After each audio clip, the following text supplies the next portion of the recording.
Salawat dan salam kita hadiahkan kepada Rasul kita Nabi besar Muhammad sallallahu alaihi wa ala alihi wasallam. Pembahasan di pagi hari ini sebagaimana sudah kita jadwalkan, kita akan membahas tentang aktivitas Nabi sallallahu alaihi wasallam selama 24 jam. Tentu pembahasan ini walaupun sangat sederhana, akan tetapi pembahasan ini sangat penting untuk kita ketahui karena betapa banyak di antara kaum muslimin, bahkan kita sendiri yang sudah sering hadir di majelis ilmu, masih banyak waktu yang tersia-siakan dalam 24 jam itu. Padahal Nabi SAW bersabda dalam sebuah hadis, "A'maru ummati bainas sittina was sab'in." Bahwa usia umatku itu berkisar antara 60 sampai 70 tahun saja. Dan sedikit yang melewati 70 tahun itu. Ada, tetapi tidak banyak kan itu. Apalagi di zaman sekarang banyak orang yang mati muda. Entah narkoba, tabrakan, macam-macam ya. Karena di zaman Rasul itu tidak ada orang mati di jalan. Karena kan nggak ada ceritanya unta nabrak unta ya. Kalau sekarang kan mobil nabrak tronton macam-macam. Jadi orang mati itu lebih mudah di zaman sekarang. Artinya usia umat Islam ini sangat pendek. Dengan pendeknya usia umat Rasul, jangan pula diperpendek amalan kita. Makanya dengan mengenal pribadi Rasul, tentu kita akan membahas secara global. Kalau kita bahas secara rinci, terlampau panjang kehidupan Nabi. Kita mulai dari aktivitas Nabi SAW di malam hari dulu. Nabi SAW aktivitas di malam hari tentu setelah Isya, beliau jarang sekali melakukan bergadang dengan para sahabatnya. Padahal waktunya panjang malam hari itu. Tetapi Nabi SAW kebiasaannya langsung tidur. Dan ini karena perintah Allah Subhanahu wa Ta'ala. Jadi tidurnya Rasul itu wahyu. Jadi Allah yang nyuruh tidur. Makanya kenapa tidurnya Nabi SAW jadi mukjizat tersendiri. Dan itu difirmankan di dalam Al-Quranul Karim, di dalam surah Al-Muzammil.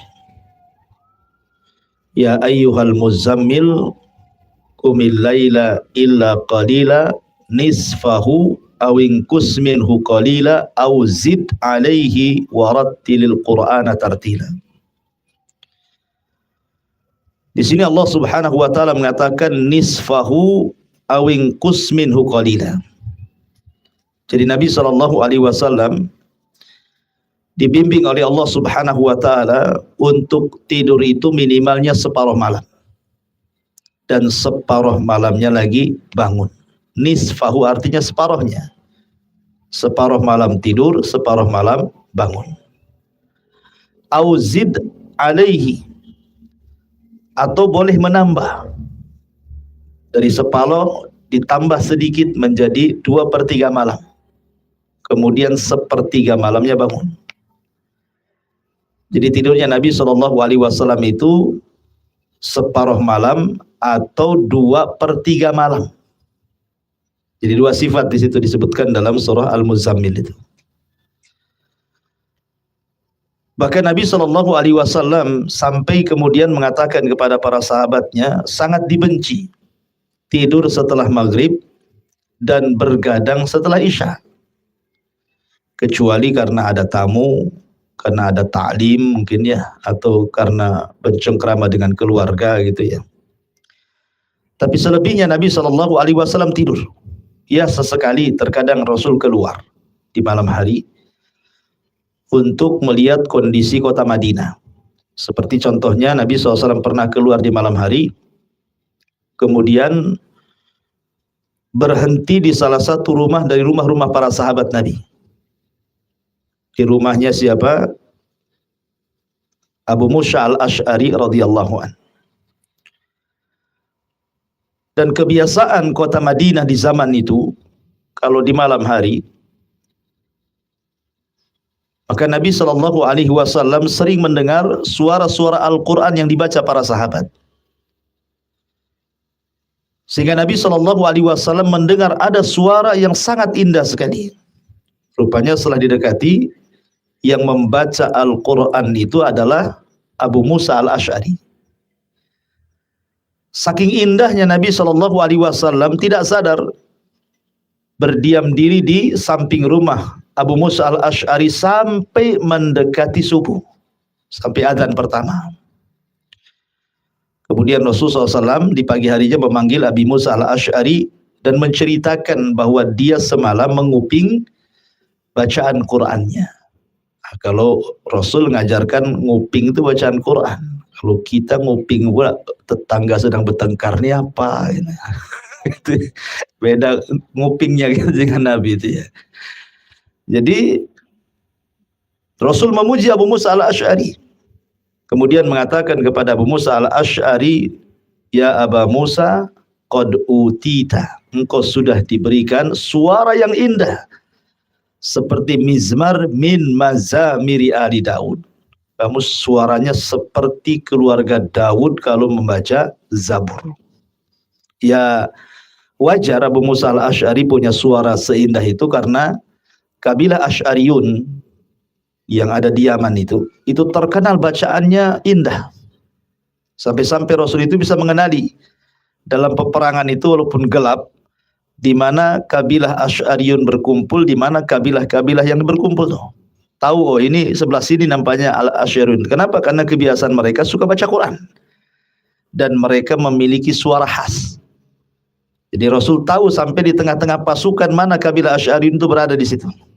Dan itu sangat penting para pembaca Quran itu di tengah-tengah jihad, karena itu yang menentukan kemenangan. Ya. Artinya kembali ke tema bahwa Nabi SAW sekali-kali keluar, tetapi aktivitas Nabi SAW di permulaan malam biasanya tidur.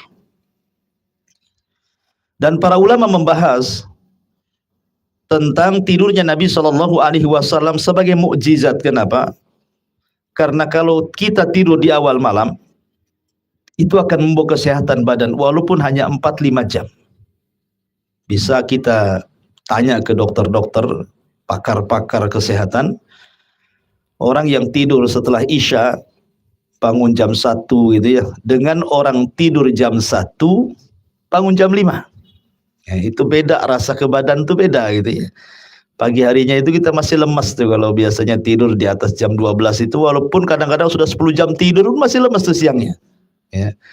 Tapi kalau tidur di awal walaupun 5 jam, 4 jam itu siangnya tidak akan lemas. Artinya di sini ada rahasia mukjizat Rasul, tidurnya Rasul jadi mukjizat gitu ya. Dan itu sangat dianjurkan bagi anak-anak muda yang kadang-kadang bertanya, saya kok susah kali ya bangun subuh ya. Bukan ditanya kapan bangun, kapan tidur kan itu ya.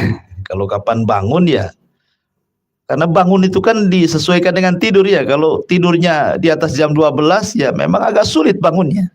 Tapi kalau seandainya tidurnya ba'da Isya, tidak perlulah 3 handphone dipasang alarm tuh. Pasti bangun sendiri tuh. Ya, karena sudah kecapean juga tidur pada Isya gitu ya. Pasti bangun itu, entah bangun mau kencing mau apa gitu ya. Artinya apalagi orang sudah punya azam pengen bangun tidur malam, maka orang ini akan diberikan taufik. Artinya Nabi SAW tidur di permulaan malam, separuh dia bangun, atau 2/3 dia tidur, sepertiganya dia bangun. Dan kebiasaan Nabi SAW sebelum tidur, biasanya Nabi SAW beliau berwudu. kemudian mengebutkan tempat tidurnya dengan ujung sarungnya. Kemudian beliau berdoa dengan adzkarun naum, namanya zikir-zikir tidur, seperti membaca akhir surah Al-Baqarah, Amanar Rasul, kemudian ayat kursi, Allahu la ilaha illa huwal hayyul qayyum. Terkadang membaca muawwidzataini, qul a'udzu birabbin nas, qul a'udzu birabbil falaq, kemudian mengusap-ngusapkan tangannya dari ujung kepala sampai kaki gitu ya. Kemudian doa tidur yang lainnya, baik yang panjang ataupun yang pendek.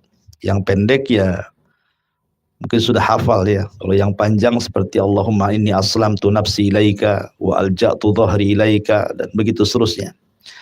Kenapa manfaatnya orang berdoa sebelum tidur itu? Karena Nabi SAW menjelaskan, di antaranya orang yang membaca doa Allahumma inni aslamtu nafsi ilaika sampai akhir hadis dari Bara bin Azib radhiyallahu anhu itu, kalau seandainya Allah takdirkan di pagi hari kita bangun, maka kita akan dibangunkan di atas fitrah. Kita akan dibangunkan di atas kebaikan. Tetapi kalau kita diwafatkan, maka kita diwafatkan di atas fitrah. Fitrah itu artinya kita akan diampuni dosa-dosanya gitu maksudnya. Karena orang yang berwudu, kemudian berdoa, kemudian tidur, maka ketika tidur itu, di samping kiri kanan itu ada malaikat. Setiap kita berguling ke kanan, maka malaikat sebelah kanan mengatakan Allahumma gfir lahu, Allahumma arhamhu. Ya Allah ampuni orang ini, ya Allah rahmati orang ini. Kalau dia guling ke kiri, malaikat sebelah kiri ngomong gitu juga. Sampai kita bangun. Jadi kalau kita mengikuti tidurnya Rasul, sepanjang tidur itu didoakan malaikat. Kan enak tuh didoakan malaikat ya kan. Daripada dilaknat malaikat, kan ada tuh yang dilaknat malaikat ketika tidur tuh. Ya, siapa? Ya ibu-ibu yang nolak diajak oleh suaminya untuk melakukan hubungan. Akhirnya suaminya marah gitu ya. Tidur, suaminya marah, istrinya pula dilaknat gitu ya. Jadi ada orang yang tidur dilaknat, ada yang tidur pula didoakan. Dari sini menunjukkan bahwa tidur itu jadi ibadah ketika seseorang mengetahui bagaimana cara dia melakukan aktivitas sebelum tidur. Bahkan sampai para ulama mengatakan, seseorang itu mudah mengetahui ketika seseorang meninggal apakah dia su'ul khotimah atau dia husnul khotimah itu dilihat sebelum tidur. Jadi kalau sebelum tidurnya dihabiskan untuk aktivitasnya beribadah, ya berzikir, membaca Quran, kalaupun Allah tidak bangunkan di pagi hari, Allah takdirkan meninggal, kata para ulama husnul khotimah dia. Tapi kalau sebelum tidurnya ya maksiat kepada Allah Azza wa Jalla, na'udzubillah, begadang sampai maksiat, karena memang kekuatan setan itu kan menguat di malam hari. Ya, kita ini diuji dengan malam hari. Makanya kenapa maksiat itu paling banyak di malam hari, sampai-sampai Allah Subhanahu wa taala menyebutkan dalam surah Muawwidzataini kan, qul a'udzu birabbil falaq min syarri ma khalaq wa min syarri ghasiqin idza waqab. Wa min syarri ghasiq. Ghasiq itu artinya malam hari. Ya. Sampai kita berlindung kepada Allah dari malam hari, karena memang kekuatan setan itu di malam hari menguat. Makanya rata-rata kejahatan itu di malam hari. Apa coba? Sebutkan kejahatan apa saja di malam hari. Yang mencuri, yang maling, yang mabuk, yang berzina, yang berjudi, yang ngirim santet, yang ngirim sihir, semua di malam hari. Ya kan? Makanya kenapa kalau ingin selamat tidur? Nah, paling enak tuh tidur. Jadi kalau ingin sehat, maka contohlah Nabi SAW. Kita suruh tidur saja kok, nggak suruh ngapa-ngapain, kan enak tidur saja. Habis itu manfaatnya banyak lagi, terhindar dari kejahatan di malam hari. Ya. Kemudian kalau seandainya Allah takdirkan dalam tidur itu kita bermimpi, mimpi itu kan ada 3 ya. Ada mimpi datang dari Allah, ada mimpi datang dari syaitan, ada mimpi datang dari bisikan jiwa namanya ya. Kalau mimpi datang dari Allah, ini biasanya mimpi baik. Boleh ditakwilkan. Artinya kalau kita mimpi baik, kita bolehlah ngomong sama kawan, Masya Allah semalam saya bermimpi ada orang datang ke rumah bawa uang 1 M. Tentu dikasih gratis. Alhamdulillah kan. Mudah-mudahan diaminkan kawannya, jadi kenyataan kan. Ya. Tapi kalau mimpi buruk berbeda pula. Kalau mimpi buruk itu tidak perlu diceritakan karena tidak mungkin terjadi. Mimpi buruk tidak perlu diceritakan, nggak akan terjadi mimpi buruk itu karena datang dari setan. Ya. Makanya Nabi SAW mengatakan kalau anda mimpi buruk langsung bangun, kemudian ta'awud meludah ke kiri 3 kali. Syukur-syukur anda bisa berwudu, kemudian ganti posisi tidur. Ya. Karena kalau tidak ganti posisi tidur takutnya berepisode pula, nyambung pula mimpi gitu ya. Jadi ganti posisi tidur. Kalau tadinya kepala sebelah sini, gantilah kepala sebelah sana, gitu ya. Jadi supaya beda mimpinya. Ada juga mimpi ya hadisun nafsi namanya. Ya karena bisikan jiwa, terlampau banyak yang dipikirkan masuk ke mimpi gitu maksudnya. Ya. Seperti anak muda gitu ya, pengen nikah sama si Anu, kepikiran akhirnya betul-betul menikah dalam mimpinya. Pas bangun ternyata hanya mimpi saja kan. Itu bisikan jiwa karena terlampau banyak mikir itu jadi kebawa mimpi jadinya. Ya itu namanya bisikan jiwa. Ini pun tidak akan terjadi. Gak usah ditafsirkan, gak usah ditakwilkan. Yang ada takwil itu hanya mimpi baik saja. Kalau mimpi baik ceritakan. Makanya nanti aktivitas Rasul setelah subuh itu terkadang bertanya kepada sahabat, mimpi apa kalian? Itu salah satu aktivitas Nabi itu. Ya. Taib. Jadi Nabi SAW bangun di separuh malam atau di sepertiga malam. Karena Rasul tidurnya separuh malam atau 2/3 malam. Kemudian bangun. Setelah Nabi SAW bangun, aktivitas Nabi bangun biasanya mencuci tangan 3 kali. Kemudian bersiwak. Karena tidur itu kan merubah bau mulut. Makanya Rasul bersiwak. Kemudian Nabi SAW membaca Al-Quran dan Qiyamul Lail. Aktivitas Rasul itu, kalau setelah bangun dari tidur malam, kalau tidak sholat, baca Quran. Kalau tidak baca Quran, tadabbur. Ya, tadabbur Al-Quran ataupun melihat kekuasaan-kekuasaan Allah di malam hari. Tetapi berbeda pula kehidupan Rasul dengan kehidupan kita gitu ya. Kalau kehidupan di zaman para sahabat Rasul luar biasa. Sampai Umar bin Khattab radhiyallahu anhu menceritakan dia pernah keluar kemudian mendengar dari kamar Aisyah radhiyallahu anha, Aisyah sedang membaca Quran dan terdengar tangisannya keluar. Maka Umar pun kemudian pergi. Lama kemudian balik lagi, masih mendengar juga Aisyah menangis. Kenapa sampai terdengar? Karena rumah Rasul bukan kayak rumah kita. Rasul itu rumahnya bentuk kamar-kamar. Mungkin ibu bapak tahu kos-kosan lah. Seperti itulah rumah Nabi itu. Kos-kosan bahasa kita. Karena bukan rumah, makanya di dalam Al-Quran ada namanya surah Al-Hujurat. Namanya kan Suratul Hujurat. Hujurat itu artinya kamar-kamar. Ya, jadi Rasul itu rumahnya ya kamar. Satu kamar Aisyah, satu kamar Hafsah, satu kamar itu saja kayak kos-kosan gitu. Ya. Dan panjangnya cuma 3 meter saja. Jadi kalau Aisyah radhiyallahu anha menata rumah itu hanya kalau disekat itu dengan gorden saja begitu. Luar biasa ya, cuma 1 kamar saja ya. Kita ini kadang satu rumah enggak berapa kamar itu ya. 1 untuk kita, 10 kamar untuk jin biasanya. Kebanyakan kamar gitu ya. Kurang di bawah, naikkan lagi ke atas. Naikkan lagi ke lantai 3, la haula wala quwata illa billah. Jadi ini menunjukkan bagaimana kesederhanaan kehidupan Rasul. Makanya Umar bisa mendengar Aisyah radhiyallahu anha membaca Quran dan menangis. Namanya 1 kamar saja gitu ya. Kehidupan Rasul sederhana. Apalagi juga rumahnya bukan kayak kita, rumah tembok kan. Atapnya genteng gitu. Rasul atapnya pakai pelepah kurma. Jadi kalaupun ada orang ngomong ya kedengaran keluar gitu ya. Kalau dia kencang. Intinya bahwa Nabi SAW malam hari beliau terkadang sholat malam dan itu kewajiban bagi Rasul sholat malam. Beda bagi umatnya sunnah. Pada awalnya sebenarnya sholat malam itu wajib bagi Rasul dan bagi umatnya. Tetapi kemudian melihat ketidaksanggupan umatnya maka dihapus kewajiban itu. Dan itu disebutkan dalam surah Al-Muzammil. Makanya surah Al-Muzammil itu ayat terakhir menghapus ayat yang depan. Ya, awalnya kan kewajiban sholat malam berlaku kepada semua manusia, kaum muslimin. Tapi kemudian dimansuh, dihapus sehingga sholat malam itu hanya wajib bagi Rasul dan sunnah bagi umatnya. Makanya karena setiap hari Rasul sholat malam sampai akhirnya pecah-pecah kakinya. Sampai suatu malam Aisyah radhiyallahu anha sedang tertidur, Rasul sedang sholat. Namanya kamar 3 meter kali berapa meter saja kan. Tentu Rasul SAW sholat di samping Aisyah kan. Terkadang Rasul harus menyingkirkan kaki Aisyah, diangkat kemudian sujud. Ya karena sempit memang kamarnya gitu, gimana coba caranya?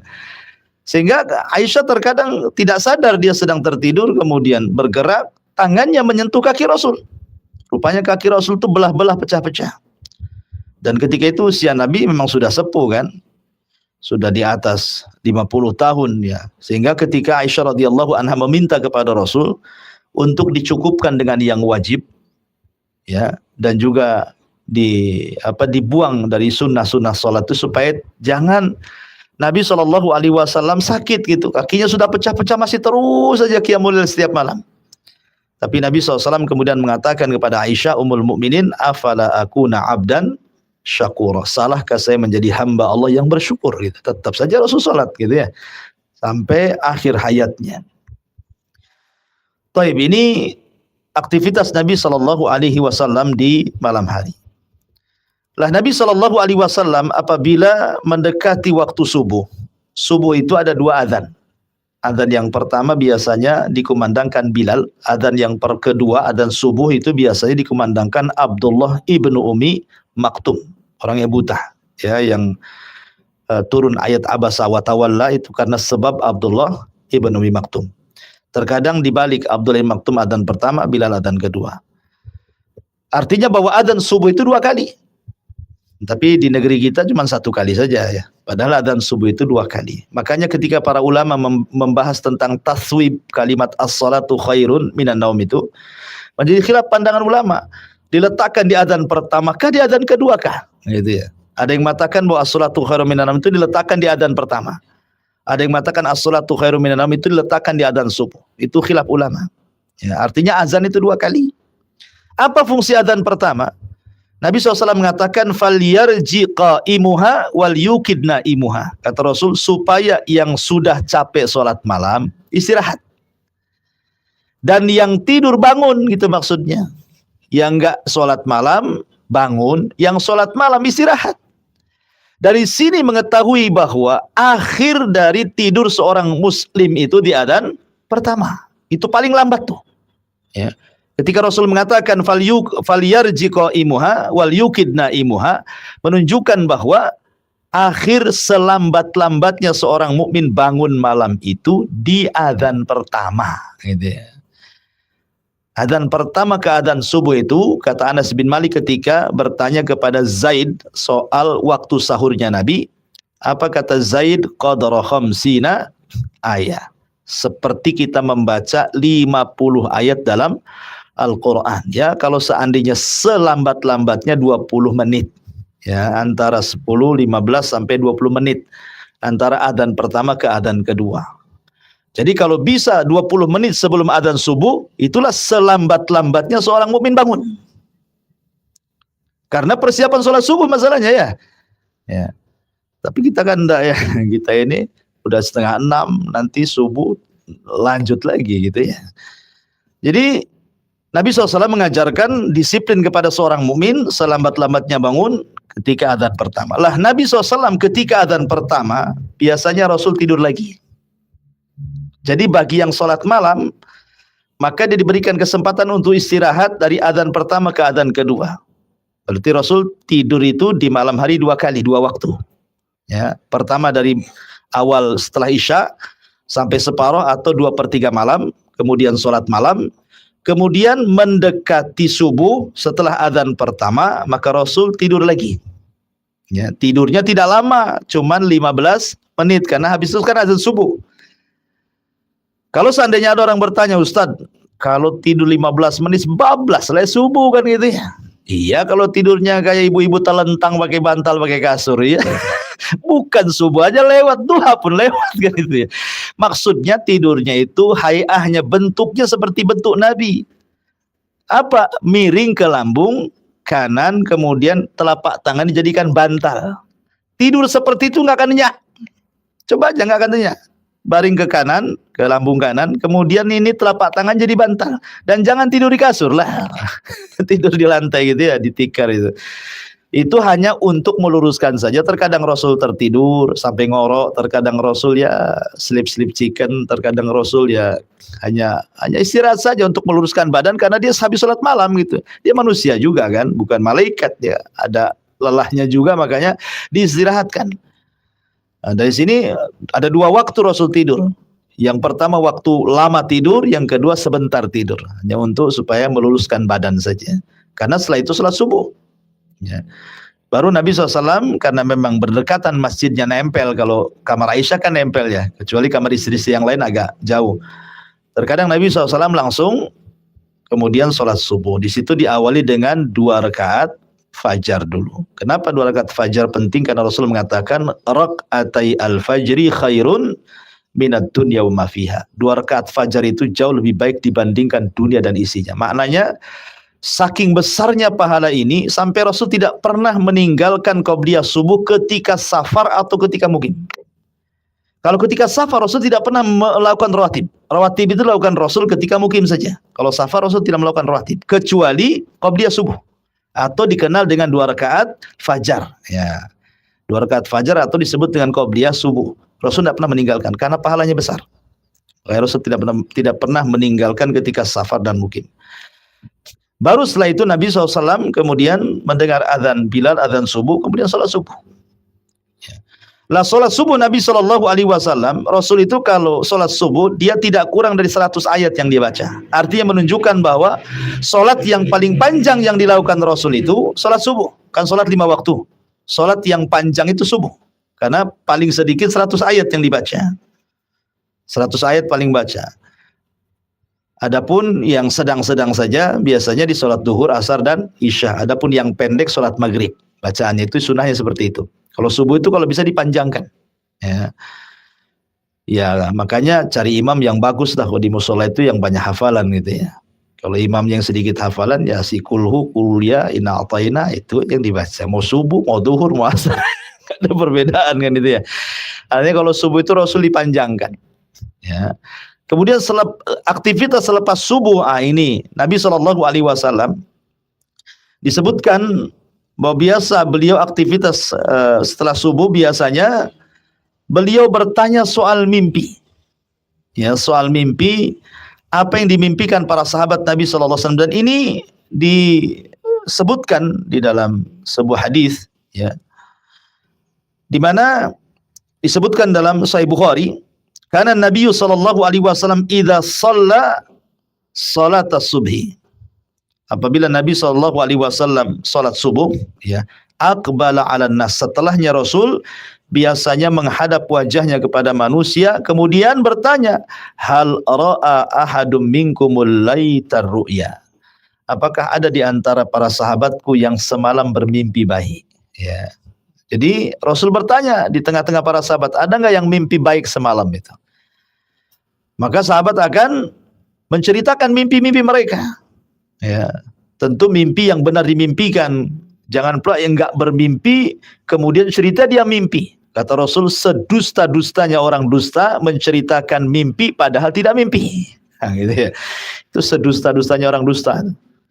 Nah, jadi kalau mimpi baik cerita. Kata Rasulullah, kamu mimpi apa semalam? Oh, mimpi ini Rasul. Alhamdulillah, takwilkan sama Nabi. Karena Rasul itu ahli takwil mimpi. Diberikan kemampuan sama dengan Nabi Yusuf alaihi salatu wassalam. Mampu mentakwilkan mimpi gitu. Dan di antara para ulama yang terkenal ahli pakar tafsir mimpi adalah Muhammad Ibn Sirin, seorang tabi'in rahimahullahu ta'ala. Jadi Rasul mentakwilkan mimpi. Ya, kalau sudah semua tidak ada lagi yang bermimpi atau mungkin semua sudah ditakwilkan, maka kebiasaan Nabi SAW langsung berzikir.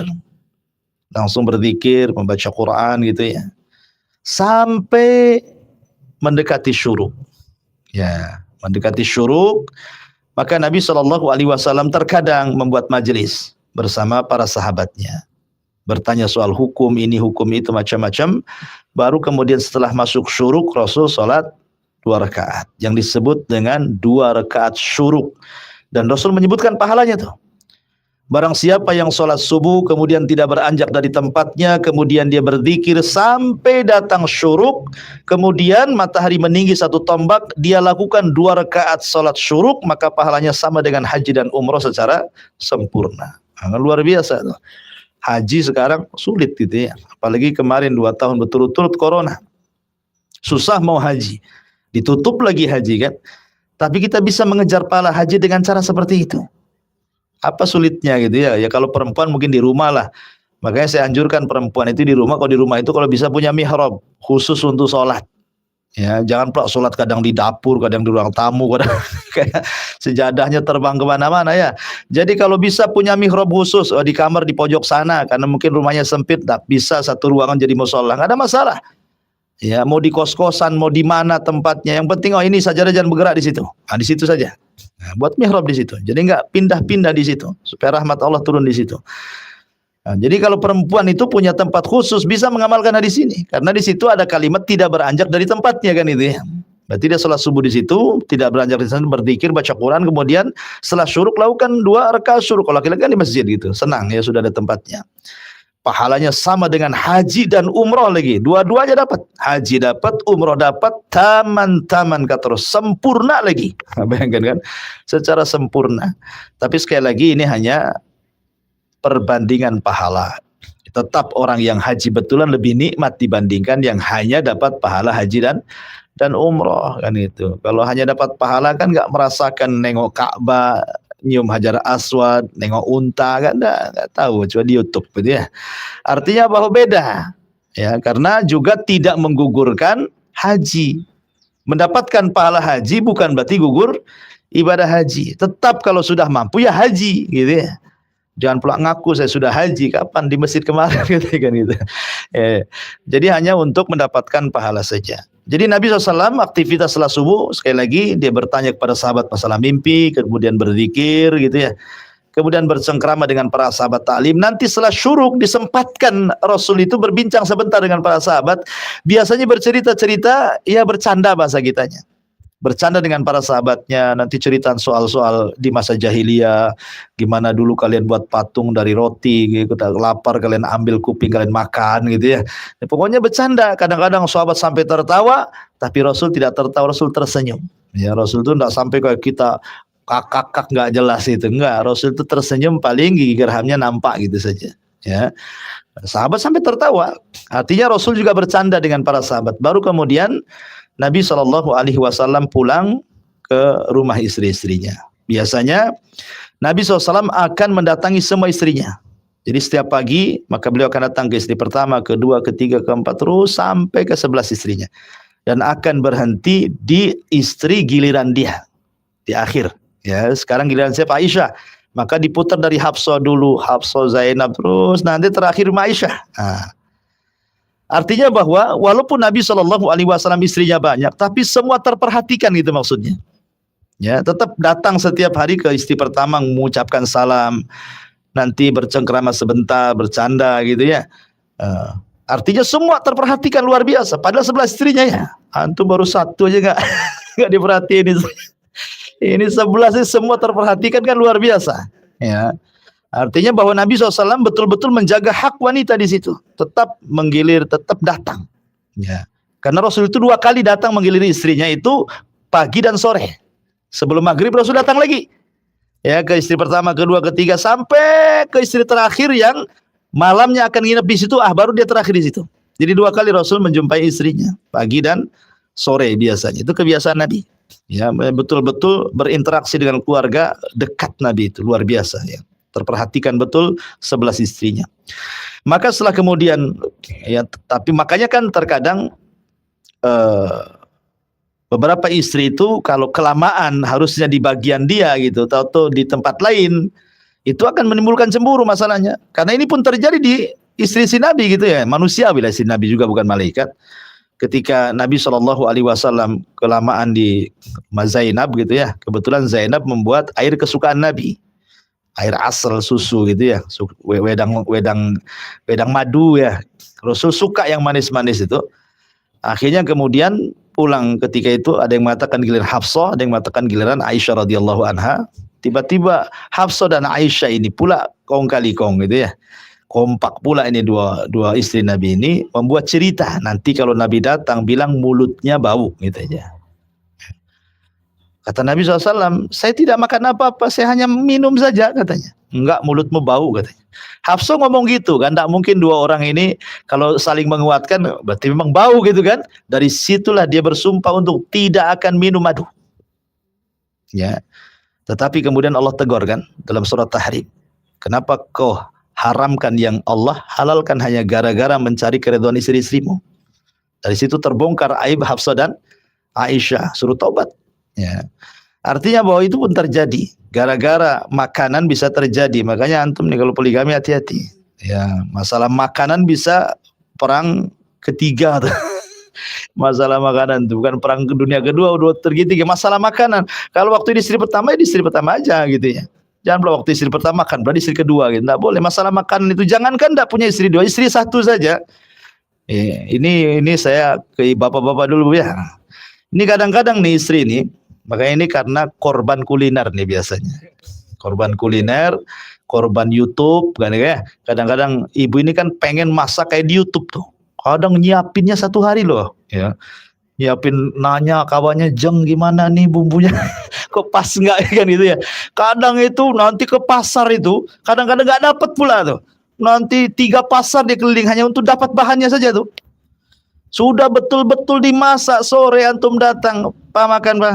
Udah makan di luar sakit hati kan. Udah 1 hari masak, datang pula bilang makan di luar, udah makan saya. Nggak bisa itu, udah habis lah itu. Ya, artinya bahwa masalah makan pun dalam Islam itu adalah ya menghargai. Walaupun istilahnya udah makan di luar, janganlah bilang makan di luar, makan aja. Ya, soal rasa nggak rasa itu nggak usah diceritakan. Mau enak gak enak bilang aja enak. Walaupun muntahnya di belakang, yang penting istri nggak tahu aja. Mual gitu kan, nggak masalah. Ya, tapi tolong hargai ya. Karena Nabi Shallallahu Alaihi Wasallam itu seperti itu. Nabi itu ma'aba ta'aman qat. Rasul tidak pernah mencela makanan sedikit pun. Dan ini mukjizat. Nabi loh seumur hidupnya tidak pernah mencela makanan. Kita setiap hari kalau nggak mencela makanan nggak sah kayaknya kan gitu ya. Makan di sini, apa ini? Terus diulangi Pak katanya. Gitu ya. Dikit-dikit kita mencela makanan. Gara-gara asin, gara-gara kecut aja dibicarakan. Rasul itu kalau dia suka akal langsung makan. Kalau dia tidak suka diam. Dan tidak komentar soal makanan. Rasul itu kalau suka makan, nggak suka sudah tinggalkan, selesai. Ya sederhana sekali. Karena Nabi SAW itu tidak mengajarkan istri itu harus masak macam-macam, tidak. Makanya Rasul kalau pagi hari ini habis subuh datang ke rumah Aisyah ke istrinya, pertanyaannya sederhana. Hal indakum syai'un? Syai'un di nakirah dalam bahasa Arabnya. Nakirah itu umum artinya. Ya. Tidak menggunakan alif lam, asyai tidak, pakai tanwin, syai'un. Apakah ada sesuatu? Nah, kalimat sesuatu ini apapun mau yang dimasak istri apa saja Rasul makan gitu maksudnya. Jadi permintaannya nggak aneh-aneh gitu ya Nabi itu. Kalau kita kan suami kadang-kadang aneh-aneh. Si ini aja dimasak, kok tak pandai masak ya kan? Kadang-kadang langsung ya, itu the pointnya tuh. Gak enak asinan ini. Jadi intinya bahwa Rasul itu senang sederhana gitu ya. Pokoknya apa yang dimasak sih dimakan. Soal enak nggak enak ya, kalau enak dimakan, nggak enak ya sudah gitu saja. Tapi tidak pernah mencela, itu hebatnya Nabi. Nah, dan hebatnya lagi kalau nggak ada, Rasul mengatakan idzan ini shaim, kalau gitu saya puasa aja lah, kan enak ya. Kita tidak bisa seperti Nabi. Dibilang nggak cerita puasa, yang ada marah-marah gitu ya. Kok udah ku kasih 1 bulan 500, tak cukup juga katanya. Kau belikan apa tuh 500 itu? Jangan untuk belikan baju katanya. Jadi suudon jadinya. Artinya bahwa Nabi mengajarkan kesederhanaan. Makanya saya katakan stoplah, jangan diwajibkan kuliner itu. Ya makan boleh makan, tapi jangan diwajibkan.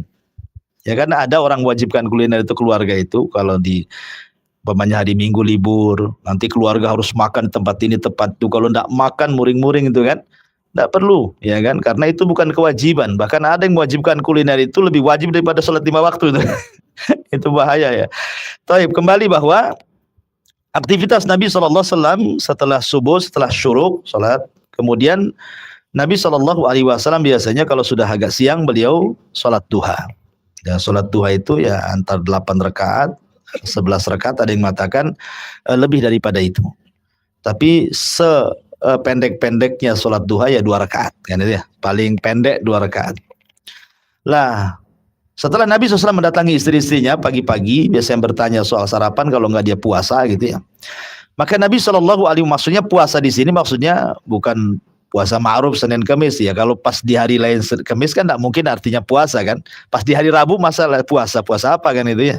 Maksudnya puasa di sini ada diartikan puasa ya sudah nggak makan lah kalau gitu ya. Mungkin nanti siang makannya atau malam makannya. Karena beda makan dengan tidur. Kalau tidur diatur. Kalau Rasul tidur diatur, betul-betul diatur manajemen tidur itu. Kalau Rasul kan tidur 3 kali. Pertama di awal malam, maksudnya setelah Isya sampai pertengahan malam atau 2/3 malam. Yang kedua dari adzan pertama ke adzan kedua gitu ya. Yang ketiga kailulah namanya. Ada tidur kailulah namanya. Kailulah itu tidur, khilaf ulama apakah tidur kailulah itu dilakukan setelah zuhur atau sebelum zuhur. Tapi pendapat yang kuat bahwa kailulah itu dilakukan sebelum zuhur. Ya, paling pendek paling lambat ya sekitar 20-15 menit lah. Ya, nggak sampai 1 jam kailulah itu. Ya, kalau yang di kantor atau yang kerja di luar ya bisa tidur berbaring di kursi gitu ya, di meja sambil pokoknya disempatkan. Dan subhanallah tidur kailulah ini sampai diteliti. Diteliti sampai ke barat sana. Kenapa dalam Islam itu ada perintah kailulah gitu ya. Di mana Rasul mengatakan kilu fa inna syaitana la yakil, dalam hadis yang disahihkan oleh Syekh Nasir Al-Albani rahimahullah. Rasul mengatakan kilu fa inna syaitana la yakil. Tidurlah siang karena setan tidak pernah tidur siang. Sampai diteliti hadis ini. Apa hikmah tidur siang itu? Maksudnya tidur sebelum zuhur itu hanya 15 menit sampai 20 menit. Ya, rupanya kesehatannya luar biasa gitu. Sampai-sampai Barat meneliti orang yang membiasakan tidur sebelum zuhur itu maka terhindar dari penyakit jantung dan tidak akan mati stroke. Ya, itu salah satu manfaatnya. Tapi banyak lagi. Ya, ini salah satu manfaatnya saja, tidak mudah terkena stroke. Kalau orang tidur sebelum zuhur walaupun hanya 10-15 menit. Ya, itu disebut kailulah disebutnya. Manfaatnya luar biasa. Kenapa? Karena aktivitas kita dari pagi sampai siang itu lelah. Ya, makanya kemudian ada istirahat di situ, tidur namanya kailulah sebelum zuhur. Kemudian manfaatnya juga bagi orang-orang yang biasa begadang di malam hari, dia sudah ada stok kan gitu ya, nggak ngantuk lagi karena walaupun tidur siang walaupun hanya 20 menit itu sudah puas tuh biasanya. Ya. Tetapi bagi kita umat Islam mau barat mau timur meneliti soal kesehatan, kita yakin bahwa apapun dilakukan Nabi itu pasti mujizat di situ. Kita tidak perlulah nengok-nengok barat baru dilakukan, baru dengar barat, oh penting juga berarti bukan begitu kan itu ya. Kita mengikuti perintah kata Nabi kailulah ya kailulah gitu selesai. Apalagi setelah diteliti makin kuat lagi bahwa ini wahyu dari Allah. Ya, sampai artinya kalau soal tidur memang Rasul betul-betul mengatur gitu. Tapi kalau soal makan kan Rasul tidak ngatur. Nggak ngatur Rasul itu pagi makan, siang makan, sore makan kayak kita ini ada jadwalnya makan tuh. Ya, warung pun ada jadwalnya. Minggu ini di warung ini, terakhir di warungnya Pak Edi, kan? Kan kita nggak juga kan. Jadi intinya bahwa makan nggak diatur sama Islam, nggak diatur sama sekali. Orang makan itu hanya sekedar untuk menyehatkan aja, untuk supaya kita nggak lemes saja. Jam berapa saja nggak ada aturan makan. Rasulullah hanya mengatur cara makannya saja. Baca basmalah, tangan kanan, pakai 3 jari gitu ya. Kemudian ngunyahnya agak lama gitu, biar tidak merusak usus lambung. Hanya itu aja. Tapi waktu-waktu makan kan nggak diatur. Lain dengan tidur. Kalau tidur kan sudah diatur tuh waktu-waktunya kan. Menunjukkan bahwa tidur itu penting sekali. Padahal paling enak itu ya perintah tidur sebenarnya. Itu aja nggak mau kita ikut cara tidur Nabi. Maunya cara tidur kita aja. Cara tidur kita tidur bangkai lah. Nggak bangun-bangun kan itu ya. Jadi kalau kita mengikuti cara tidur Nabi sehat. Makanya Rasul itu subhanallah sudah tua kan. Dia kan istrinya banyak itu di atas 50 tahun. Baru dia berpoligami kan. Dan itu 11. Belum lagi dia pemimpin negara, pemimpin perang, pemimpin keluarga, pemimpin anak-anak. Dia macam-macam kegiatan Rasul, tapi tidak ada ceritanya Rasul sakit. Itu hebat loh. Makanya ulama meneliti sampai mengeluarkan kitab namanya Tibun Nabawi. Ya, saking sehatnya Rasul itu, kenapa Rasul sehat? Nggak pernah sakit pada aktivitasnya banyak.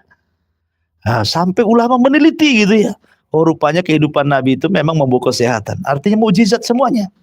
Ya.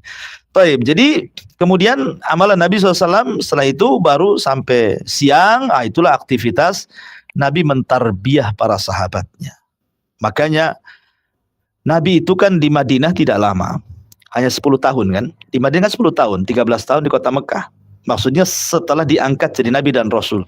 Kalau sebelum diangkat jadi Nabi dan Rasul ya Rasul 53 tahun di Mekah. Baru ke Madinah 10 tahun, di umur 63 meninggal kan. Artinya Rasul itu di 10 tahun di kota Madinah mentarbiyah para sahabat dari pagi ya sampai sore itu. Makanya Islam itu tidak perlulah belajar parenting ke barat, tidak perlu. Ya. Islam itu kalau belajar parenting ke Nabi saja. Karena apa? Setelah wafatnya Nabi, apapun yang dihajatkan umat ada pada para sahabatnya. Pakar semua sahabat ini. Mau pakar apa aja ada pada di para sahabat. Mau pakar fikih, pakar Quran, pakar semua pakar para sahabat itu. Siapa yang didik? Nabi. Hanya 10 tahun di kota Madinah. Tapi ketika Rasul meninggal, semua sudah ada pakarnya semua. Wah, menunjukkan apa? Ini kan ilmu parenting namanya kan. Artinya kalau belajar parenting sama Nabi, ketika Nabi meninggal, semua sudah ada gantinya. Oh, luar biasa gitu. Kita belajar parenting ke barat, nengok apalah orang barat nih. Ya, sudah Islam itu sudah sempurna. Nabi itu orang yang paling sempurna itu. Lihat, jadi semua sahabatnya nggak ada yang gagal. Pendidikan Rasul itu semua jadi. Ya, luar biasa kehidupan Nabi itu. Ya. Ma'asyiral muslimin wal muslimat rahimani wa rahimakumullah. Lah di antara kesibukan Nabi Shallallahu Alaihi Wasallam dari pagi sampai sore, terkadang Nabi Shallallahu Alaihi Wasallam yatafaqad ahwalal muslimin fi aswaqihim. Terkadang Nabi SAW masuk ke pasar. Ya. Dulu kaum muslimin tidak punya pasar. Pasar di Madinah itu dikuasai oleh Bani Qunaiqah. Yahudi terbesar di Madinah kan Bani Qunaiqah. Di sana ada Bani Nadir, ada Bani Quraidah. Di sana ada kabilah-kabilah selain 3 kabilah ini. Yahudi juga, tetapi bukan dari luar, Yahudi Arab, karena lamanya interaksi orang Arab dengan Yahudi akhirnya ikut Yahudi. Ya, banyak kabilah-kabilah kecil Yahudi tapi dari Arab. Kalau 3 kabilah ini, Qunaiqah, Nadir dan Quraidah ini semua dari luar, yang memang hijrah ke kota Yathrib kemudian menetap di Yathrib. Lah, yang paling besar itu Bani Qunaiqah, dia menguasai perekonomian Madinah sampai punya pasar. Pasar besar sekali. Jadi yang menguasai ekonomi di kota Madinah itu orang-orang Yahudi sebelum Rasul hijrah. Ya. Tetapi karena Rasul melihat di pasarnya orang Yahudi itu banyak kecurangan, sehingga turun ayat wailul lil mutaffifin alladzina idza qtalu 'alan nasi yastawfun wa idza kaluhum awazanum yukhsir. Ayat ini kan turun bicara tentang pasarnya orang-orang Yahudi yang ada di kota Madinah. Celaka bagi orang-orang yang mutaffif. Yang kalau jadi penjual dikurangi, kalau jadi pembeli mau ditambah. Kemudian banyaknya riba, banyaknya zalim, macam-macam. Akhirnya Rasul berinisiatif untuk membuat pasar. Subhanallah, pasarnya samping pasarnya Yahudi. Ya kalau sekarang kan itu ya sebelah-sebelahan gitu ya. Rasul itu supaya apa? Bersaing. Subhanallah, dalam 2 tahun gulung tikar pasarnya Yahudi itu. Kok bisa? Ya kan? Padahal ini pasar kecil awalnya. Karena yang memainkan di pasar Rasul itu bukan orang biasa. Mereka pakar-pakar dagang, orang-orang Mekah kan pakar dagang itu. Abu Bakar, Umar, Utsman, Abdurrahman bin Auf, semua sahabat yang hijrah dari Mekah ke Madinah itu semua pakar dagang. Kalau orang Madinah memang bukan pakar dagang, mereka pakar perkebunan, mereka asli di kebun kurma saja kan.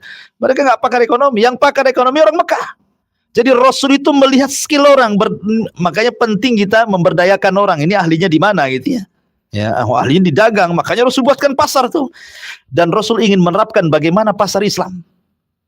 Betul-betul Rasul ingin mendobrak, beginilah Islam lo membuat pasar. Makanya Nabi SAW langsung membuat pasar persis di sebelah Bani Qunaiqah. Dan dihapuskan semua kecurangan yang ada di pasar-pasar Yahudi dan diterapkan Islam di pasar kaum muslimin. Salah satu contohnya, siapa yang datang umpamanya kan, maka dia yang berhak menempati tempat itu.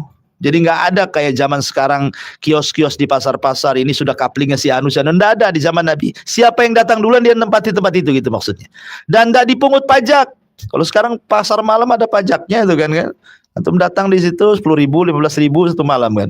Nggak boleh dipungut pajak. Siapa yang datang menempati di situ dan tidak bayar. Kemudian Nabi SAW menghapuskan tatfif dalam pasar, tidak boleh. Justru Rasul menganjurkan untuk sedekah. Jadi kalau ada orang beli sekilo tambah 1 on, itu maksudnya. Kalau umpamanya seseorang punya kembalian ya hanya 1.000 perak 2.000 ya diikhlaskan saja, sudah ambil aja gitu ya. Nah, akhirnya para sahabat Nabi SAW di awalnya mengeluh tuh, Rasul kalau kami menjual sekilo ditambah 1 on rugilah kami katanya. Ya. Akhirnya Rasul mengatakan tidak, itu justru awal dari kunci sedekah dan itu kunci membuka harta, kata Nabi ya. Betul, akhirnya setelah beberapa waktu yang cukup lama, pelanggan orang-orang yang biasa beli di pasar Kunaiko itu pindah pula ke pasarnya kaum muslimin. Ibaratnya kalau kita beli beras 1 kilo, oh ini agak berat nih 1 kilo. Kalau belanja sini sama-sama 1 kilo ringan. Jangan di sana kurang 1 on, di sini lebih 1 on. Ya akhirnya pindahlah langganan kan itu ya. Itu kan membuka rezeki. Nah, sederhana sebenarnya. Sederhana loh. Makanya kan ibu-ibu ini gara-gara 1.000 perak aja bisa pindah langganan. Ya kan, gara-gara 1.000 perak loh bisa pindah langganan. Artinya kalau seandainya seorang pedagang itu ya sudahlah, kalau sedikit sedekah, kan niatnya sedekah nih. Ditambahin sedikit. Dan kalau kita jadi pembeli, sudahlah jangan sibuk gara-gara kembali 2.000 pedagang itu sampai 1 jam mutar-mutar cari uang nukar itu kan. Kasihan itu. Diikhlaskan saja, sudahlah untuk ibu saja kan. Kalau sesama penjual pembeli ini bersedekah, berkah tuh dua-duanya. Itu yang menjadikan pasar kaum muslimin maju. 2 tahun pasar Yahudi kolek. Akhirnya Islam menguasai Madinah. Karena ekonomi itu yang menguasai daerah. Ya, kalau sudah ekonomi dipegang, kenapa Barat tuh menguasai dunia? Karena ekonomi masalahnya. Cina menguasai dunia karena ekonomi. Maka sebenarnya itu diajarkan dalam Islam. Kalau ingin menguasai daerah, kuasai ekonominya, gitu maksudnya ya. Ya, makanya Nabi SAW seperti itu menguasai ekonomi. Ya, ini kuasai ekonomi. Ditambah-tambah setelah itu Nabi SAW menyatukan semua antar umat beragama di atas piagam yang disebut dengan piagam Madinah. Walaupun belakangan orang-orang Yahudi berkhianat akhirnya terusir dari Madinah karena perbuatan mereka sendiri. Senjata makan tuan nih bahasanya. Jadi Nabi SAW terkadang masuk ke pasar. Apa aktivitas terus di pasar? Mengecek. Ya, sampai suatu ketika Nabi ada orang jual gandum. Jual gandum itu dia masukkanlah tangannya ke dalam gandum itu. Kalau zaman dulu saya kecil-kecil, saya nggak ada orang jual beras karungan kayak sekarang pakai plastik gitu kan. Dulu kan kalau beras itu kan ditaruh di tempat kemudian digantang kalau orang dulu kan. Ada bambunya khusus untuk ininya kan. Iya, digeratainnya itu. Kalau zaman dulu nggak ada. Zaman sekarang lah makanya pakai plastik, timbullah beras plastik, plastiknya itu kan. Sudah. Karena apa? Karena sudah berbeda. Sekarang nggak nampak, jadi nggak tahu isinya. Kalau dulu kan nampak gitu. Kadang-kadang diraba-raba. Bisa kita ngeraba-raba berasnya. Nampak gitu, bersih nggak bersihnya, ada kutu nggak ada kutunya, kita nampak di situ. Ya. Jadi Nabi SAW itu masukkan tangan ke gandum. Dalam riwayat ke tamar kurma, rupanya di bawah basah, di atas kering gitu kan. Rasul curiga nih. Rasul mengatakan, kenapa di bawah basah di atas kering? Orang ini pula mau membodoh-bodohi Nabi dan mengatakan asabathu balalun ya Rasulullah. Tadi baru turun hujan katanya. Lah kalau turun hujan yang basah di atas lah, kering di bawah. Masa ada tuh hujan dari bawah ke atas ini kan?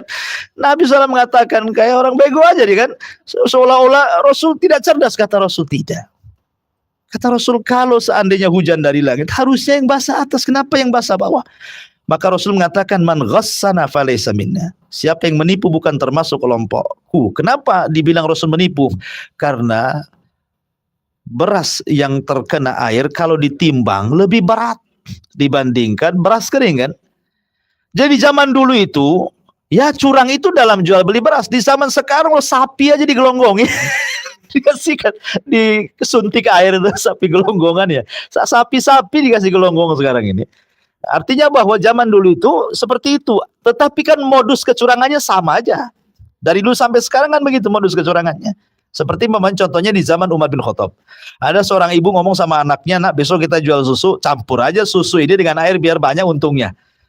Intinya bahwa biasanya kalau dalam di pasar itu dalam jual beli mencurangi itu biasanya ya begitu. Mencampur antara yang baik dengan yang buruk. Salak pondok dengan salak pondok rewot gitu dicampur gitu ya. Jeruk beras tagi dengan jeruk mana dicampur. Nanti yang atas yang dibelah yang bagus. Ya, nanti kadang-kadang sudah dikreseki sekilo di bawah gitu ya. Pas mau dikiloin ambil kresekin sudah dikiloin di bawah dikasih sama kita. Intinya bahwa kecurangan itu dari zaman ke zaman sudah ada. Sekarang lebih canggih lagi karena sudah online kan. Lebih banyak lagi kecurangannya. Zaman Nabi belum online. Tetapi di sini menunjukkan bahwa Rasul ada perhatian ke pasar.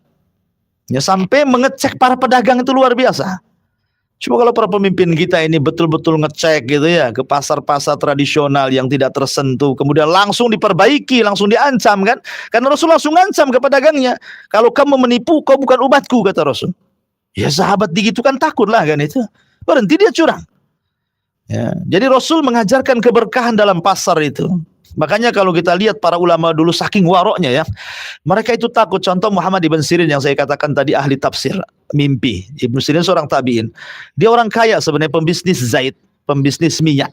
Ya, Ibnu Sirin itu pembisnis minyak zaitun. Kalau dulu kalau di Arab itu kan minyak zaitun tuh minyak masak ya. Kalau sampai sekarang jadi minyak urut pula kalau di Tiban nih, di Batam minyak zaitun jadi minyak urut. Kalau di sana minyak untuk masak goreng. Jadi Imam Ibnu Sirin itu pengusaha minyak. Yang namanya pembisnis itu pasti memandang pasar, tahu dia. Ya, sehingga ketika ada momen tertentu dia rela mengeluarkan modal dengan prediksi dia gitu ya, pasti akan untung tuh. Jadi suatu ketika dia melihat momen pas untuk mengeluarkan modal, dihabiskan semua modalnya untuk membeli mengepul minyak tuh. Allah takdirkan pas besoknya mau dijual, rupanya ada tikus masuk di situ, bangkai tikus dari atas nyemplung ke minyak itu.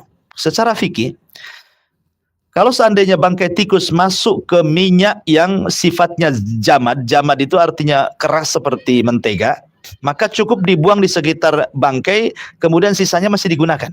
Itu kalau memang sifatnya keras seperti mentega. Tapi kalau cair berarti najis semuanya, harus ditumpahkan. Ya. Lah Muhammad ibn Sirin modalnya sudah habis di situ. Ditumpahkan semuanya itu minyak itu. Disitulah dia mengalami kebangkrutan. Muhammad ibn Sirin sudah mengalami kebangkrutan, terfitnah juga, dia curang di pasar, akhir di penjara. Seorang ulama tuh. Fitnahnya luar biasa. Kalau seandainya itu terjadi pada kita, bukan pada seorang alimin ulama dunia seperti Muhammad ibn Sirin, tentu kita tinggal buang tikusnya, tinggal jual minyaknya. Siapa yang tahu kan itu? Karena kita tidak berpikir ini najis nggak najis, yang penting untung. Orang sekarang mana perlu halal haram tidak peduli, karena Rasul yang mengatakan sayati alaikum zaman la yubalil mar'u bima akhadal mal amin halalin amin haramin. Akan datang zamannya di mana orang mengambil harta tidak perlu halal haram tuh. Yang penting dapat duit. Tapi Muhammad ibn Sirin seorang ulama. Ya, ini najis, tidak mungkin saya menjual barang najis kan? Ditumpahkan semuanya. Begitulah amanah jual beli itu seperti itu. Bahkan Abu Hanifah pernah mengatakan kepada Bishr itu pembantunya, untuk mengirim kain sutra. Dia bilang, kirimlah kain sutra ini ke Basrah. Di sana ada yang mau beli. Karena Abu Hanifah itu kaya, dia penjual kain, ngikuti bapaknya. Ya, sekaya-kayanya Imam Madhab itu Abu Hanifah tuh, karyawannya banyak. Tapi tidak menghalangi dia jadi ulama kan itu Abu Hanifah, bahkan punya madhab Hanafiyah namanya. Jadi dia ngomong sama Bishr, nanti kalau sampai di Basra, kata Abu Hanifah, ini ada beberapa kain ada cacatnya nih. Kamu jelaskan sama orang ini ada cacatnya, jangan tidak dijelaskan. Walaupun tidak banyak cacatnya, dibawalah kain itu sama Bishr ke Basra, kemudian dijual, dapat uang pulang. Abu Hanifah mengingatkan lagi, ketika kau jual kain ini, kau jelaskan cacat yang saya sudah kasih tahu. Bishr mengatakan, astagfirullah, lupa saya imam katanya. Apa yang terjadi kata Abu Hanifah? Berapa sini uang keuntungan dan modalnya? Dikasihkan modal dan untungnya, kata Abu Hanifah, ambil semua uang ini kau sedekahkan di jalan Allah kepada si fulan katanya. Disedekahkan, dia takut dengan uang syubhat. Itu orang dulu takut syubhat. Ya. Orang sekarang bukan syubhat lagi, temu dompet, ya, bersyukur alhamdulillah ini harta karun pula, lagi susah duit, ada dompet, ada uangnya lagi. Nah, ada cerita jelas, ada KTP-nya pun dibuangnya KTP-nya. Jadi dari sinilah nggak ada waroknya sama sekali. Jadi Nabi SAW aktivitasnya ke pasar, melihat orang ke pasar, bagaimana mengajarkan adab di pasar. Makanya Rasul mengajarkan ilmu berdagang sebelum berdagang. Nah, itulah Rasul itu. Baik, kemudian keseharian Rasul selain juga masuk ke pasar dijelaskan juga. Wa yajbi majalisihim. Terkadang Nabi SAW siang-siang itu ya duduk-duduk bersama sahabat habis duhur.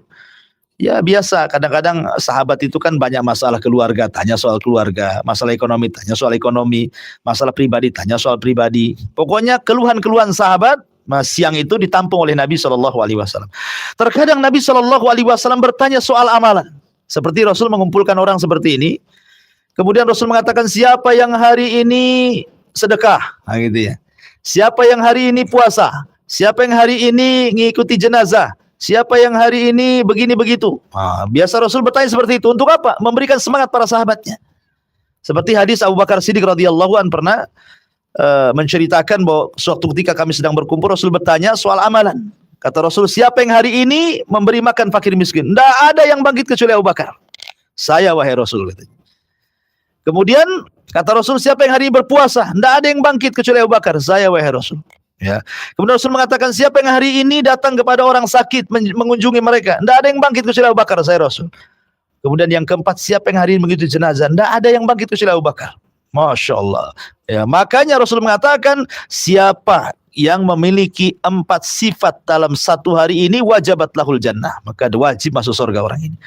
Makanya satu-satunya sahabat yang bertanya soal pintu surga dan dipanggil dari semua pintu surga adalah Abu Bakar.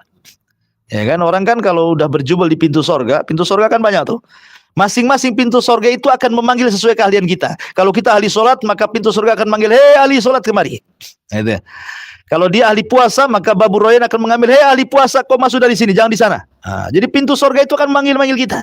Ada satu orang dipanggil dari 2 pintu, ada satu orang dipanggil dari 3 pintu, ada satu orang dipanggil dari 8 pintu sekaligus, seperti Abu Bakar Siddiq radhiyallahu anhu. Bagi laki-laki dipanggil dari semua pintu susah, karena harus pakar semua. Harus pakar sedekah, pakar jihad, pakar-pakar semua. Kita ini tak pakar semua. Tapi bagi perempuan paling mudah. Ya, kalau ada amalan yang bisa seorang wanita itu dipanggil dari semua pintu. Apa kata Rasul? Idza shallatil mar'atu khamsaha wa shamat syahraha wa hafizat farjaha, kemudian wa ata'at ba'laha qila laha udkhulil jannah min ayyi abwabis samaniyati syi'ti, kata Rasul. Apabila seorang wanita menjaga sholat 5 waktu, puasa Ramadan, menjaga kemaluan, taat pada suami, ini cukup 4 perkara kata Rasul, maka wanita dipanggil dari 8 pintu mana yang ia suka. Ya kan? Tetapi bukan mudah. Siapa yang bisa menjaga sholat 5 waktu? Kenapa yang ditekankan perempuan juga sholat 5 waktu? Kenapa? Karena ada waktu-waktu haid. Wanita itu sudah tahu nih minggu-minggu ini akan haid. Malah kemudian leha-leha sama sholat kan. Sudah tahu ini 2 hari ini pasti haid nih saya. Nah, kalau sudah tahu, jangan remehkan sholat. Ya, jangan nanti-nanti ceritanya. Pas waktu sholat gitu maksudnya. Takutnya akhirnya ditunda-tunda, haid keluar, jadi meninggalkan sholat jadinya. Makanya ditekankan kepada wanita. Begitu juga wanita ini, kenapa ditekankan puasa Ramadan? Karena ketika mengqadha Ramadan, perempuan ini kan banyak kesibukannya. Kadang-kadang sudah masuk Sya'ban di tahun depan, 2 minggu lagi masuk Ramadan, itu belum diqadha-qadha tuh. Hutang yang tahun kemarin itu. Sudah mau diqadha, keluar pula haid, hutang lagi 2 tahun berturut-turut kan. Nah, itu kan masalah jadinya, jadi dosa. Nah, makanya kenapa ditekankan bagi wanita 5 waktu sholat dan puasa Ramadan kan itu. Kemudian menjaga kemaluan artinya kehormatan, kemudian juga taat pada suami. Yang paling berat ini taat suami, karena yang paling banyak memasukkan wanita ke dalam neraka itu adalah dalam masalah ketaatan. Ini yang paling banyak perempuan masuk ke neraka gara-gara masalah ketaatan. Memang sederhana taat sama suami. Sederhana itu kalimatnya kan. Tapi kalau dilakukan betul-betul berat taat suami itu. Berat sekali, ya. Betul. Berat sekali, hanya ngomong saja ya. Kalau ngomong pintarlah taat suami ya. Kalau kenyataannya enggak ada yang, karena ada waktu-waktu futur wanita itu, ada waktu-waktu semangat, ada waktu-waktu lemah, ada waktu-waktu sehat, ada waktu sakit. Ya, jadi banyak faktor akhirnya susah untuk ke situ. Tapi kan kita berusaha lah kan, berusaha untuk meraih surga. Taib. Jadi Nabi SAW terkadang bertanya soal-soal seperti itu. Ya, atau terkadang Rasul kalau ada perkara genting, Rasul baru nyuruh orang untuk berteriak as-salatul jami'ah. Semua datang tuh. Ya, makanya dalam salat khusyuk biasanya seruannya as-salatul jami'ah gitu ya. Atau salat Id, atau sholat-sholat yang nggak ada azannya, nggak ada qomatnya, itu diganti dengan as-salatul jamiah seperti sholat kusuf. Atau karena ada sebuah peristiwa genting, karena di zaman itu nggak ada mikrofon kayak kita gini. Kalau sekarang kan enak di masjid kan,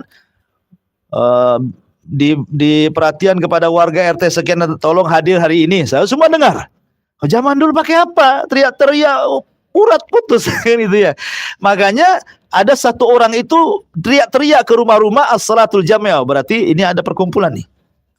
Biasanya begitu Rasul ada perkara genting, maka Rasul menyuruh sahabatnya untuk berteriak as-salatul jami'ah, maka sahabat kumpul. Contohnya seperti ketika Tamim ibn Aus Ad-Dari ketika itu berlayar dari sampai ke laut, ada yang mengatakan laut Yaman, ada yang mengatakan laut Syam, wallahu alam. Akhirnya berjumpa dengan Dajjal. Kemudian pulang, akhirnya dia ingin masuk Islam, ya kan? Kemudian dengan ingin masuk Islam, dia menceritakan kepada Nabi SAW soal perjalanannya, bahwa dia melihat pulau, di dalam pulau ada binatang berbulu, setelah itu dapat menemui orang yang dirantai dan begitu seterusnya. Kemudian Rasul mengatakan, tahukah kamu wahai Tamim siapa dia? Kata Tamim, nggak tahu. Itulah Dajjal. Karena ada cerita yang penting, maka Nabi SAW sebelum zuhur itu ngumpulin orang tuh sampai dia lupa tidur kailulah saking senangnya karena Tamim ibn Aus Ad-Dari ingin masuk Islam.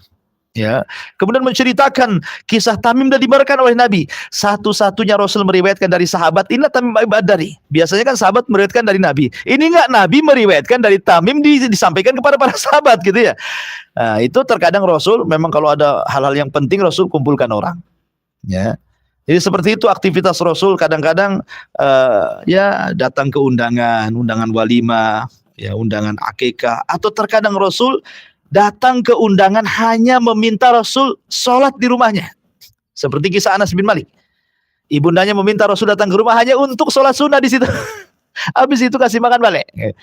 Nah, jadi penting juga orang undang ke orang soleh itu datang ke rumah gitu ya. Biar dia sholat sunnah di situ atau makan di situ, itu bawa berkah itu. Ya.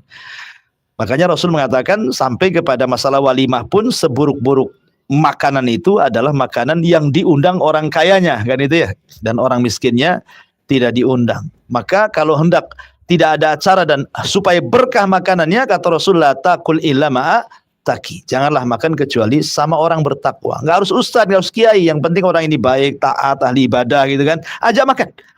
Itu berkah tuh.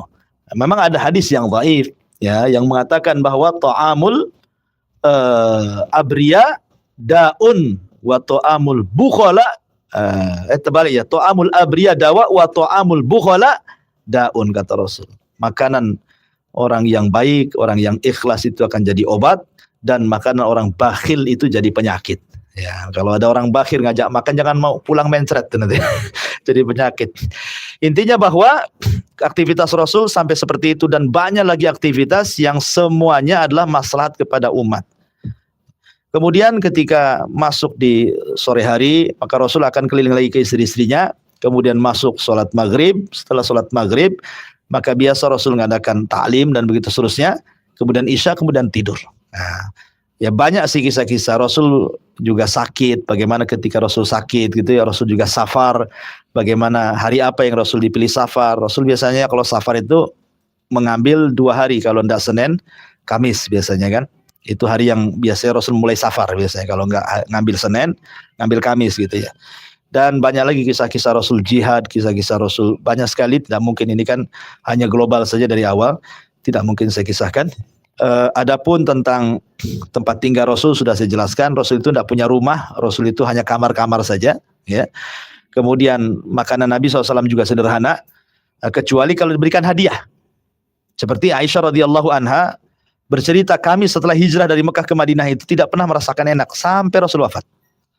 Jadi Rasul itu merasakan enak ketika di Mekah saja. Ketika di Madinah itu hidupnya susah. Ya. Sampai-sampai Rasul dikisahkan oleh Aisyah itu datang bulan, maksudnya 3 bulan berturut-turut gitu ya. Karena menentukan masuk bulan itu kan dengan bulan, melihat bulan kan di waktu maghrib. Sampai 3 kali datang bulan, maksudnya 3 bulan berturut-turut kami tidak pernah masak di rumah, artinya tidak mengepul asap di dapur kami. Sampai seperti itu. Lalu apa yang dimakan wahai Ummul Mukminin? Kami hanya makan aswadan. Aswadan itu kurma tamar, bukan rutob. Yang tamar itu yang sering kita makan Ramadan itu sama air putih saja. Jadi kalau dapat hadiah makan, kalau Rasul makan enak itu biasanya karena hadiah. Jadi dihadiahi orang gitu kan, baru Rasul makan enak tuh. Ya. Makanya Aisyah radhiyallahu anha itu ketika Rasul datang ke rumah Aisyah, kata Aisyah, ada makanan enak wahai Rasul, sengaja aku simpan untukmu. Akhirnya kemudian Rasul makan. Baru dia makan enak tuh kalau dikasih hadiah. Seperti itu Rasul makan. Dan Nabi SAW ya kalau makanan yang paling disukai ya tentu daging kambing. Itu pun tidak semuanya. Biasanya diambil katifnya, paha kambing. Termasuk juga Nabi SAW secara umum ada 3 poin dalam keseharian bersama para sahabat. Pertama, menganjurkan untuk beramal soleh. Yang kedua, menganjurkan untuk berdakwah ilallah. dan yang ketiga mengajarkan Al-Quran, dan disebutkan keutamaannya yang mengajarkan dan yang belajar Al-Quran.